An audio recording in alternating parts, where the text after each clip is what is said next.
Kalau kita kuliah nih di FKM, prospek kerjanya itu kemana aja? Apa cuma di puskesmas saja?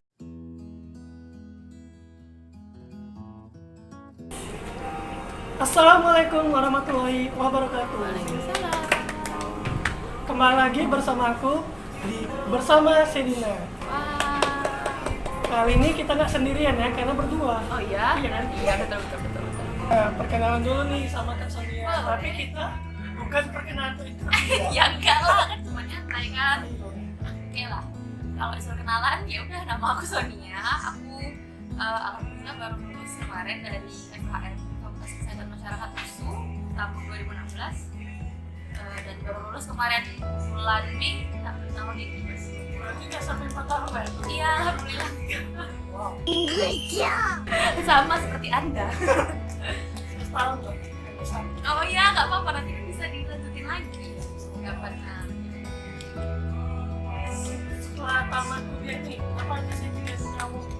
Ya, dan aku sekarang karena sambil mencari pekerjaan selanjutnya ya kan, karena mengingat kita kan KKN nih, bukan yang seperti Anda yang langsung ini menjanjikan nggak, sebenarnya ini sih tergantung nasib-nasibnya juga.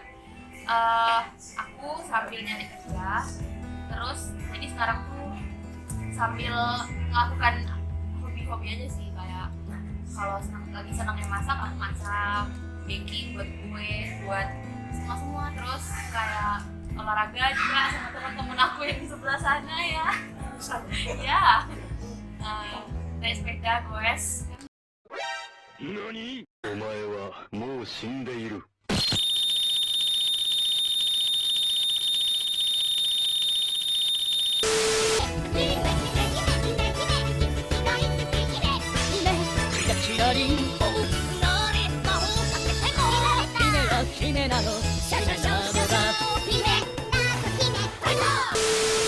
Sebenarnya nggak ngikutin zaman sih, tapi ya udah Jangan zaman entah apa sih sumpah. Terus itulah balik sambil ya nyantai menikmati COVID. menikmati. Ya sangat menikmati teman-teman. Iya. Sementara aku bermomen. Karena kalau dipikirin ntar kan malah drop loh. Jadi kalau menurut anak kesehatan nih ya, nanti kalau dipikirin jadi sistem imunnya tuh makin menurun. Itulah memicu datangnya penyakit. Apalagi suka mikirnya nggak jelas. Yes. Karena pasti ya. Yes, betul sekali. Dan kalau mau tahu nih, mulai ke KKN aja. Sampai minum-minum boleh ya kali ya? Oke. Lanjut. Bismillah dulu. Iya, bismillah. Bismillahirrahmanirrahim. Selama kuliah di KKN itu apa kesibukan dari mata kuliah? Oke. Untuk mata kuliah itu kita sebenarnya, ini aku bicara basicnya dulu ya. Sebenarnya FKM itu dia gabungnya namanya aja sih kesehatan masyarakat. Ini aku bicara dasarnya dulu. Udah jelas tuh masyarakat. Berarti kan kita bukan bicara tentang individu kan. Kita bicara soal populasi nih. Makanya kita harus concern sama banyak orang. Jadi ya si banyak orang itu kita harus fokus ke kesehatannya. Nah, kesehatannya ini bisa dari mana aja, bisa dari lingkungan, bisa dari aspek gizinya, bisa dari kalau tahu K3 itu kan juga terkait sama manusia juga kan, terus bisa tentang manajemen. Jadi sebenarnya semua disiplin ilmu tuh kayak dicomot-comot gitu loh, tapi all in one. Berarti nggak kayak biologi aja gitu ya? Enggak, kita disiplin iya ada kalau orang bilang kan sebenarnya KM ini apa sih, dokter ya? Kalau dibilang dokter enggak, perawat ya? Bukan, bidan bukan. Sebenarnya aku heran gitu. Udah jelas-jelas itu fokus kesehatan masyarakat gitu. Cuman ya itulah namanya, orang punya persepsinya masing-masing. Jadi ya terserah orangnya mau nggak apa, tapi yang pasti kita di sini belajar ekonominya dapat, statistikanya dapat, bagian sini juga dapat, lingkungannya apa, kimia, fisika, FK-nya juga dapat, tentang penyakit. Kirain contoh. Astagfirullahaladzim. Obat juga belajar di sini. Terus kalau di FKN itu sendiri, katanya ada peminatan itu pasti. Ada peminatan, tapi bukan jurusan ya, karena kalau Kayak di PPS gitu bukan, nah kalau ini aku contohnya, kalau misalnya pertanian kan fakultas pertanian, jurusannya ada agroekoteknologi sama agribisnis misalnya. Kalau kita fakultas itu FKM, Fakultas Kesehatan Masyarakat, tapi jurusannya itu ilmu kesehatan masyarakat. Nah, jurusan departemen itu ada 7. Hafal nggak nih? Kita urutin ya dari abjad A. Itu administrasi kebijakan kesehatan (AKK). Nah, itu yang tentang manajemen kesehatannya gitu lah.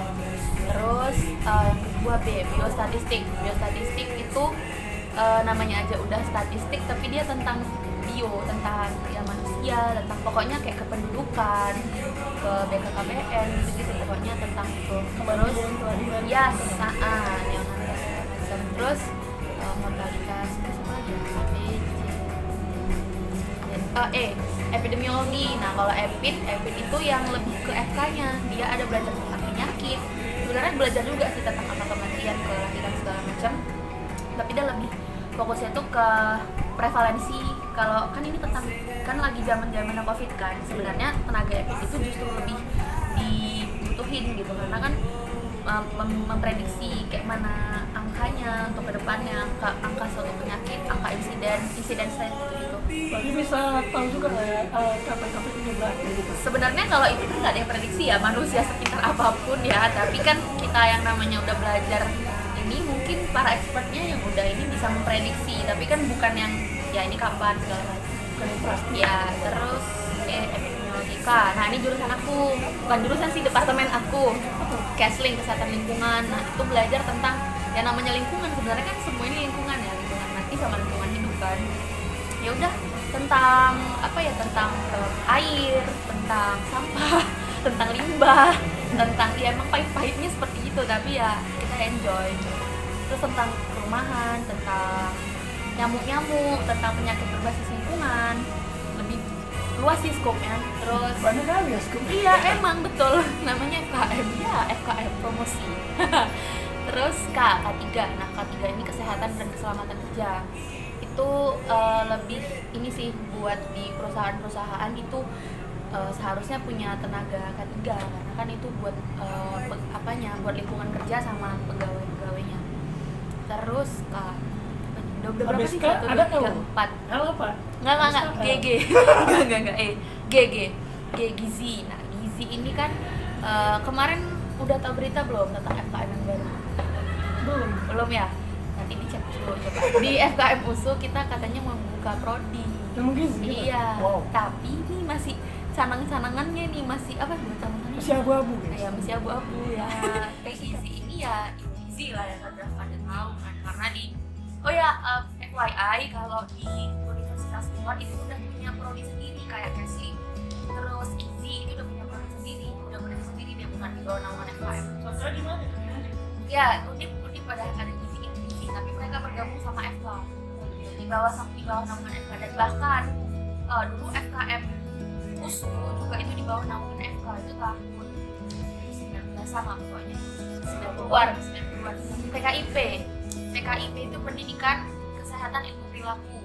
Itu yang sebenarnya hakikat FKM sebenarnya, karena penyuluhan, terus behavior, pokoknya ini tentang perilaku. Iya, penyuluhan, promosi kesehatan. Nah, ini sebenarnya real FKM itu di situ gitu ya. FKM pada hakikatnya itu di PKIP sebenarnya. Yang lainnya itu perluasan. Jadi ini yang utama, yang lainnya yang utama. Enggak, bukan gitu nggak, maksudnya kalau banyak orang lebih familiar FKM itu sekarang lebih ke prokes, lebih ke cuman banyak, tapi tergantung orangnya sih sebenarnya. Sekarang kan juga udah banyak juga orang yang emang prioritas ke situ. Sama satu lagi itu dia case pro, sebenarnya masih gabung sama ini sih, sama biostat. Cuman dia belajarnya tentang kesehatan reproduksi lah, lebih ke seperti namanya, kesehatan reproduksi, memang tentang ada sangkut pautnya juga sih sama bukan belajar sistem reproduksi aja ya, sebenarnya kan banyak dia ada belajar tentang KB segala macam. Makasih gitu. Nah, kalau dulu nih, pas selama awal-awal kuliah gimana sih? Apa sih? Awal-awal kuliah gimana? Dulu awalnya ya masuk seperti biasa lah, masuk kuliah kan belajarnya kita belajar mata kuliah umum dulu nih, ada kayak Indonesianya tetap ada, agamanya tetap ada, tapi sisanya itu masih pengenalan kuliah dulu sih, maksudnya belum langsung dasar epic, dasar apa, itu semester 2. Memang sih Ya. karena terkenal maka tersaing. Yes, right. Dan kalau boleh tahu nih, Yuk, alasan kamu milih STM itu apa? Atau belum pernah lulus di mana dan akhirnya milih STM atau malah? kamu bisa baca pikiran saya ya? Aduh, ya Allah. Oke, kita pahit-pahitnya aja ya. Nggak pahit sih sebenarnya, aku menikmati hidup. Dari fried coffee ini dong? Ya, ya. Oke, jadi dulu ceritanya, aku dulu tamat SMA negeri.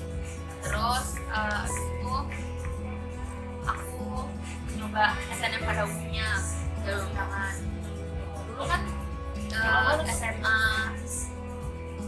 sebelum SMA itu kan kita zaman kita dulu kan ada akreditasi gitu kan, sekolah akreditasi A kayak kita dulu sekolah masing-masing itu dapat 5% kan mahasiswa muridnya. Alhamdulillah aku untuk dapat kapasitas itu tuh aku masuk, maksudnya masuk, tapi kan tetap harus ikut tes kayak SNMPTN pada umumnya kan. Nah aku di situ jujur nih ya, aku emang dari dulu kepengen kuliah di luar, maksudnya bukan luar negeri, di luar Medan dan Sumatera Utara. Yes, Anda benar enggak lah. Aku itu di mana? di kalau boleh tahu, oke, IPB. Aku udah dari dulu pengen kali IPB. Nggak tahu kenapa, karena sama di situ semua jurusan IPA soalnya. Aku bukan anak IPS, sorry ya. Aku nggak sama yang namanya IPS. Tapi aku sadar kapasitas aku nih sampai mana. Jadi aku nggak mau muluk-muluk ngambil yang ketinggian juga. Tapi aku sadar itu tinggi. Ya udah kan kita nyoba-nyoba kan, nggak masalah. Ya udah aku di situ ikutin jurusannya juga nggak usah. Pokoknya aku coba IPB yang berbau dengan teknik nih. Karena memang aku dari dulu pengennya teknik. Ya terus nggak lulus, pindah. Dari situ orang tua aku tuh udah bilang gitu, jangan keluar, nggak boleh keluar. Aku anak paling kecil kan, kakakku juga kuliahnya di Medan gitu. Sebenarnya ya kita juga nggak bisa maksain kan, namanya juga ridho orang tua terletak ridho Allah terletak pada ridho orang tua ya kan. Yes sorry. Terus ya udah, tapi aku tetap nekat. Aku jangan ditiru ya teman-teman, kalau emang udah nggak ditiru dari awal mending nggak usah nyoba ya. SBM aku ngambil di luar, sebenarnya luaran bukan Pulau Jawa, bahkan Pulau Sumatera aja gitu. Tapi nggak lulus aku, makanya denger dulu. sorry. Aku lulus SBM, aku nyoba USU juga, tapi aku nyoba di Riau kan. Aku udah juga itu PTSA ya kan, aku coba di sini salah satu jurusannya, lulus tuh. Terus waktu isi untuk formulir UKT kan kayak itu kan ada kayak data-data gitu. Terus ya udah di situ orang tuaku kayak setuju gitu. nggak bilang enggak, tapi nggak marah, tapi kan tahu ya perasaan anak sama orang tua kan. Jadi ya udah aku pakai pilih. Dan alhamdulillah pas aku udah isi data-datanya itu sama kayak UKT anak mandiri, cuman beda 1.000. Sumpah cuma beda 1.000.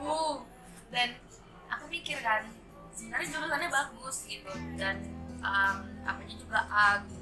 Dan udah survei juga, karena istilahnya kalau ibu-ibu bilang itu dua dapur kan, Medan sama ada dapur tuh susah. Sebenarnya aku bukan nggak mandiri gitu, aku bukan tipe anak yang manja juga, FYI set, tapi aku itu kan namanya hukum alam kan, maksudnya kan kita mencoba untuk lebih mandiri lagi ya itulah. Terus terakhir udah aku nyoba mandiri, terus mandiri jadi USU, terus ya udah lulus. Dan itu jurusannya sampai aku mandiri sama-sama teknik lulus gitu. Aku nggak ada pikir aku FK juga nggak ada opsi sama sekali. Aku memang nggak niat di FK sama sekali. Jurusan kesehatan tuh nggak ada, kayak farmasi, SKM, SKG, perawatan emang nggak ada sama sekali terlintas di aku karena cuma teknik aja sama dari kompromi juga. Terus ya udah terakhir kan udah 2 nih, aku pilih satu teknik satu kimia satu lagi apa enggak kimia. Terus aku bingung kan apa nih satu lagi apa nih satu lagi. Jadi pilihlah FKM ini. Iya, sebenarnya aku juga udah dapat referensi sih dari FKM ini dan karena senior SMA aku juga ada yang FKM. Terus ya udah aku pilih FKM. Akhirnya lulus. Sampai sekarang bahagia atau enggak? Bahagia. Tunggu. Pokoknya orang yang udah setahun terus kalau misalnya belum tercapai sama targetnya kan pasti dia nyoba lagi kan. Nah aku nggak kayak gitu. Aku alhamdulillahnya dari semester 1 semester 2 tuh udah nyaman sama FKM, jadi ya udah gak Memang susah kalau udah nyaman. Dan kalau mau kuliah di FKM ini apa aja sih yang mesti kita kuasain pas di SMA-nya gitu? Karena tadi kayak kamu bilang FKM ini dia akumulasi dari semua pelajaran, nggak semua maksudnya hampir semua pelajaran, jadi nggak ada materi khusus gitu. Kalau misalkan kayak FK harus mungkin biologi kali dalam kan mungkin ya, aku bukan tahu juga sih tapi ya intinya kita itu kan FKM ini IPA kan, ya udah jadi kita tetap harus menguasai belajar yang lain gitu. Bukan berarti dipaksa, tapi ada yang benar-benar udah semu nih pelajarannya, fisika tuh semu FKM karena emang nggak ada, intinya semua aja sih ya kalau fisika. Tapi kalau kayak kimia matematika pasti ya, biologi juga tetap ada pakai. Dan kalau selama kuliah ini materi apa yang paling susah menurut kamu? Kuliah ya, oke aku lihat portal dulu ya. Iya, udah lama aku nggak kuliah kan ya boy. Jadi untuk mata pelajaran yang susah ya, mata pelajaran di bidang studi. Mata kuliah, ya ampun. Yang sulit? Iya. SMA. Mata kuliah ya. Oke, kalau mata kuliah sih menurut aku sih nggak sombong ya. Jadi ya emang nggak ada yang Iya. Enggak maksudnya enggak.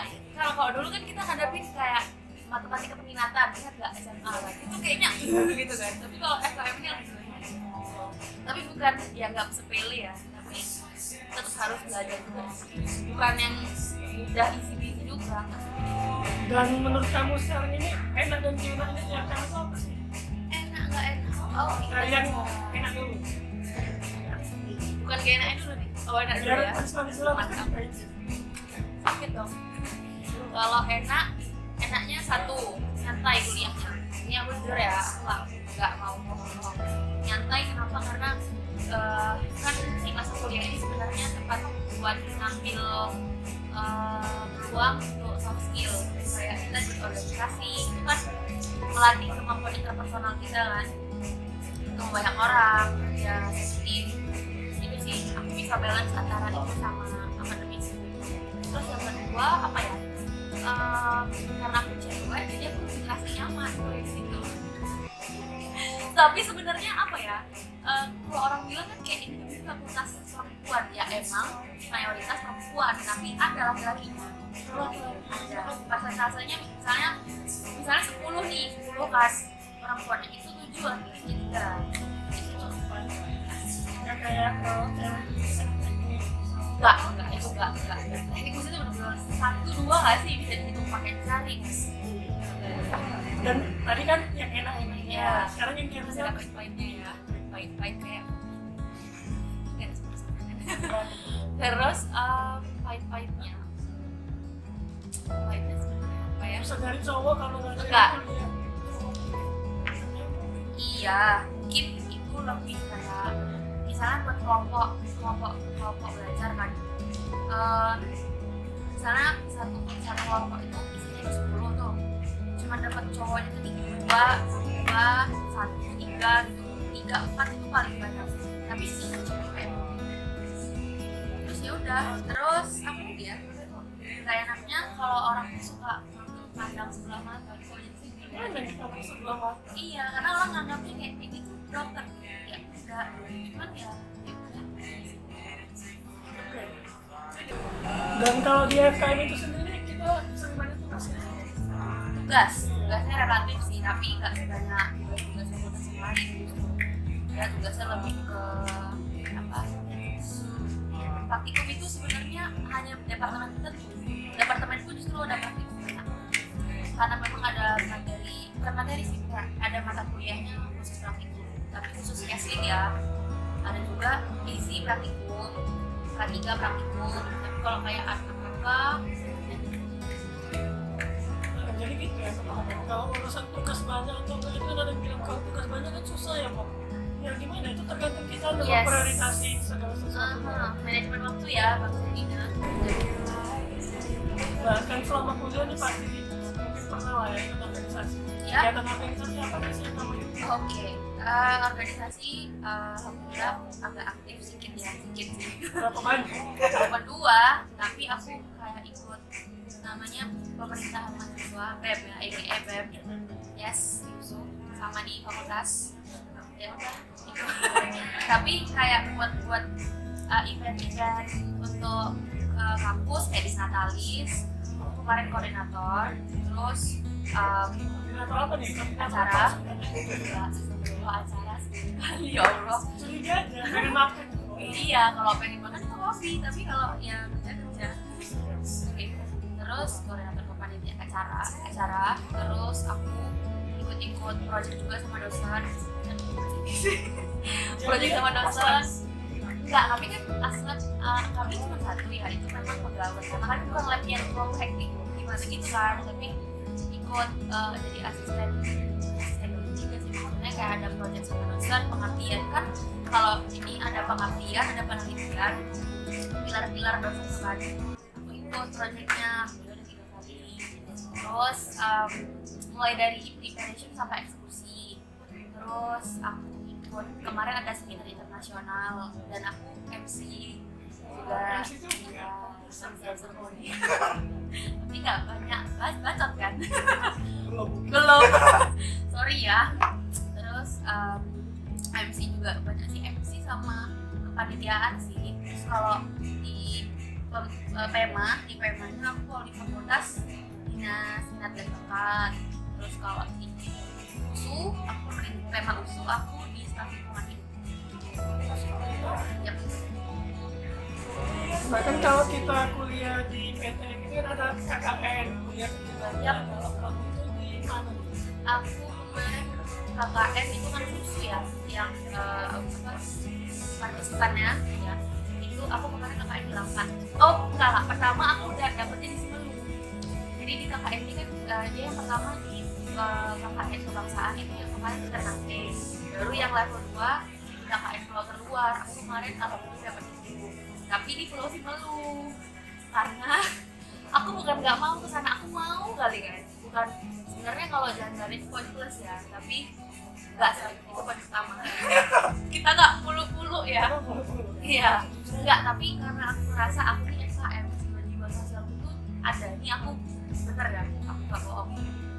Aku memang pengen, karena kan itu ibaratnya masih pulau terpencil gitu kan, jauh dari akses ke kota, dan aku pengen di sana. Cuman karena balik lagi tadi orang tua kurang merestui gitu. Sebenarnya mendukung sih, bahkan mau diantar ke sana, tapi ya udahlah kalau memang bisa pindah, dia harus pindah jadi kalau di kecamatan Hinai. Terus itu sebulan lebih dikit, terus aku PBL itu khusus FKM aja pengalaman. Oh tadi KKM kuliah kita, PBL itu pengalaman belajar lapangan. Itu kemarin aku dapat sih tahun ini, emang fakultasnya ini dilangkat, jadi dilangkat lagi, tapi di desa yang berbeda walaupun kecamatan Hinai. Terus aku kemarin satu lagi PPL ke Malaysia, jadi kemarin ke Malaysia 3 bulan. Enggak, emang kami kerjasama sama Fakultas Kedokteran Universiti Kebangsaan Malaysia. Emang bener-bener kerja, aku nggak jalan-jalan nih, iya, nggak mungkin bohong kan. Tapi ya kerja sih, karena kamu memang di sana full kegiatannya dari jam 7 sampai jam 5 sore ikut kegiatan mereka terus.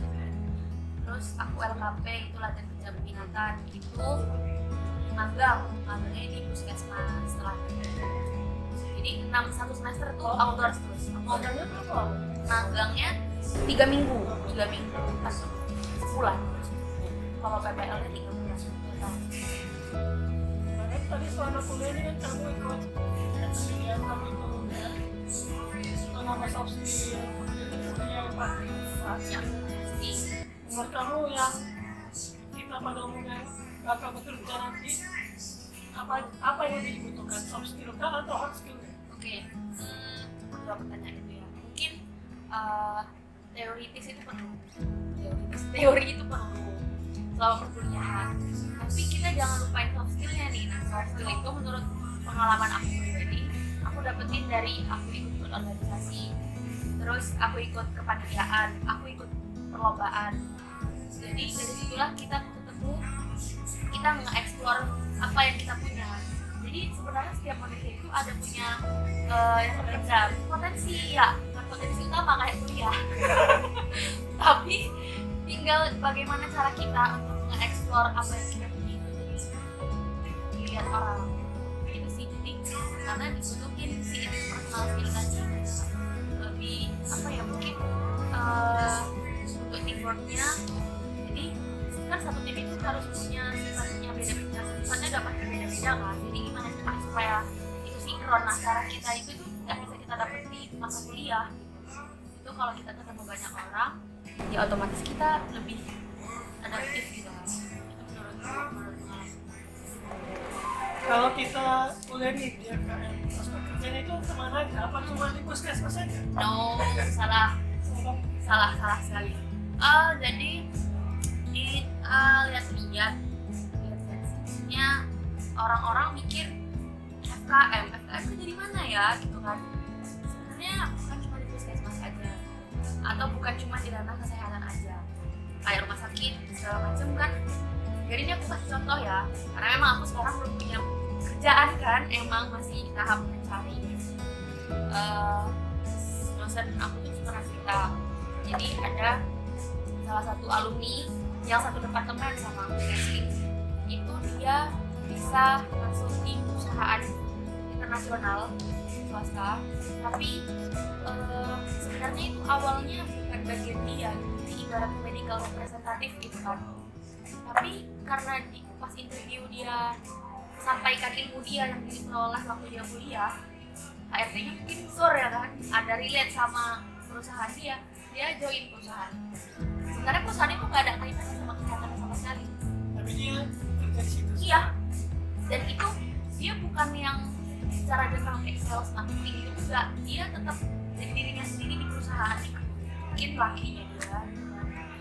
Terus bisa juga sih bisa di kayak kerja satu perusahaan segala macam bisa. Terus kayak CSR apa sih, perusahaan LSM LSM sih. Itu aja kali. Nah, tadi kan udah banyak nih kita bahas tentang gimana sih kuliah FKM itu. Karena aku pengen pendapat kamu atau motivasi dari kamu. Dan tahu mungkin ada teman-teman yang mau kuliah FKM. Ya pasti mau lah. Soalnya maksa ya, enggak. Sebenarnya aku nggak punya life quotes yang kayak mana kali gitu ya. Aduh, pokoknya ya udah. Tapi moto yang kena sama aku tuh sebenarnya sukses itu is not a destination, it's a journey sih menurutku. Jadi ya enjoy the process. Ya udah gitu. Kalau misalnya memang kalian ini buat general ya. Kayak aku nih, aku udah struggle untuk dapetin jurusan yang aku mau nih, tapi ternyata memang Allah bilang enggak, ya udah. So, tapi kan ternyata aku nikmatin tuh sekarang apa yang udah aku raih, jadi syukurin aja, terus dan nikmatin gitu. Sih. Terus kalau mau buat yang masih masuk FKM, ya enak kok. FKM itu enak, prospek kerjanya juga luas, nggak sesempit yang kita pikir, karena cuman orang-orang yang mungkin belum dikasih pencerahan kali yang mikir FKM itu sempit. Karena ya aku sebenarnya ini kan lagi proses ya untuk hak karir kan, tapi doain aja ya mudah-mudahan cepat dapat menyusul hari ini sudah bekerja. Nah, itu tadi pembahasan kita tentang gimana apa aja kuliah di UKM. Yes. Terima kasih bagi teman-teman yang telah menonton, jangan lupa like, comment, dan subscribe ya. Yeay. Wassalamualaikum warahmatullahi